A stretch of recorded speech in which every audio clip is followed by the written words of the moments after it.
AP Congress chief YS Sharmila తన ఇంటికి రావడంపై స్పందించారు మాజీ ఎంపీ ఉండవల్లి అరుణ్ కుమార్. రాజమండ్రికి వచ్చారు కాబట్టే తమ ఇంటికి వచ్చినట్లు వెల్లడించారు. తమ ఇద్దరి మధ్య ఎలాంటి రాజకీయ సంభాషణలు జరగలేదని క్లారిటీ ఇచ్చారు. బీజేపీ అంటే బాబు, జగన్, పవన్ అని షర్మిల చెప్పిన నిర్వచనం బాగుందన్నారు ఉండవల్లి. తాను రాజకీయం నుంచి వాలంటరీ రిటైర్మెంట్ తీసుకున్నారని, యాంటీ మోడీ ఓటింగ్ ఇండియా కూటమికి ప్రభావం చూపిస్తుందని పేర్కొన్నారు. విజయవాడలో సీనియర్ జర్నలిస్ట్ దేవులపల్లి అమర్ రాసిన 3 దారులు పుస్తక ఆవిష్కరణ కార్యక్రమానికి హాజరయ్యారు ఉండవల్లి అరుణ్ కుమార్. ఏదో పుస్తకం రాశాడు, దాని ఓపెనింగ్ వచ్చాం.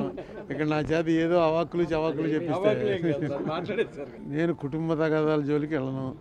పబ్లిక్కి సంబంధించిన ఏమన్నా ఉంటే మీరు అడిగితే నాకు తెలిస్తే చెప్తాను. వాళ్ళ కుటుంబ సాగతలు వాళ్ళు మాట్లాడుకుంటారు, మనకెందుకు. ఏం బాగానే ఉంటుంది, 2019 కన్నా బాగుంటుంది. ఏం లేదు, నేను వెంటనే బయటకు వచ్చి చెప్పాను. రాజశేఖర రెడ్డి గారి కూతురు రాజమండ్రి వస్తే మా ఇంటికి రాకుండా వెళ్తుందా అంతే, వచ్చింది, మా పలకరించింది, వెళ్ళింది, అంతే. అంతకన్నా పాలిటిక్స్ మేమేం మాట్లాడలేదు. అది పెద్ద ఇష్యూ ఏం కాదు. మామూలుగా ఊరికి ఏదైనా ఊరు వెళ్తే ఆ ఊరిలో మా నాన్న ఫ్రెండో మా తాత ఫ్రెండో ఉంటే ఎలా ఉన్నారని పలకరించడానికి వెళ్తాం, అలా వచ్చింది అంతే. అంటే నా కేసు కొంచెం డిఫరెంట్ కేసు. నేను ఆయన ఎక్స్పెల్ వాళ్ళు మళ్ళీ వెనక్కి వెళ్ళడానికి there is a procedure to be followed. అందుకే నేను ఇంకా వెనక్కి వెళ్ళటం ఉండదు. అంతేకాకుండా నేను వాలంటరీ రిటైర్మెంట్ తీసుకున్నాను కదా, నా ఇష్టం మీద నేను రిటైర్ అయిపోయాను. నేను ఏ పార్టీలో చేరను, ఇందులో ఇంక సెకండ్ ఒపీనియన్ ఉండదు. పొలిటికల్ దాంట్లో చాలా రకాల విమర్శలు వస్తుంటే వాళ్ళ పార్టీ వాళ్ళు చూసుకుంటారు. నాకెందుకు, నాకు గొట్టం పెట్టేస్తే మీరు నేనేం అయిపోయాను. అందులో క్లియర్గా చెప్పేస్తున్నాడు ఆయన, డౌన్ చేయని. నార్త్లో పెరుగుతున్నాయి, సౌత్లో పెద్ద ఇంపాక్ట్ ఉండకపోవచ్చు.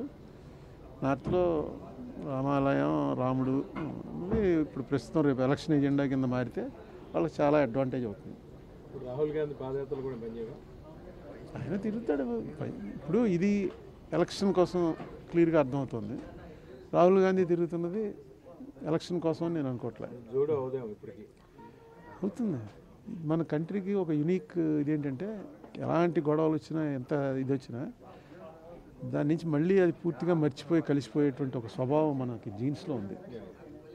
అది ఖచ్చితంగా నాకైతే నా జీవితం ఇంకెంతకాలం ఉంటుందో తెలియదు, కానీ నా జీవితంలో నేను అల్లకల్లోలాలు అవి చూస్తానని నేను అనుకోవట్లేదు.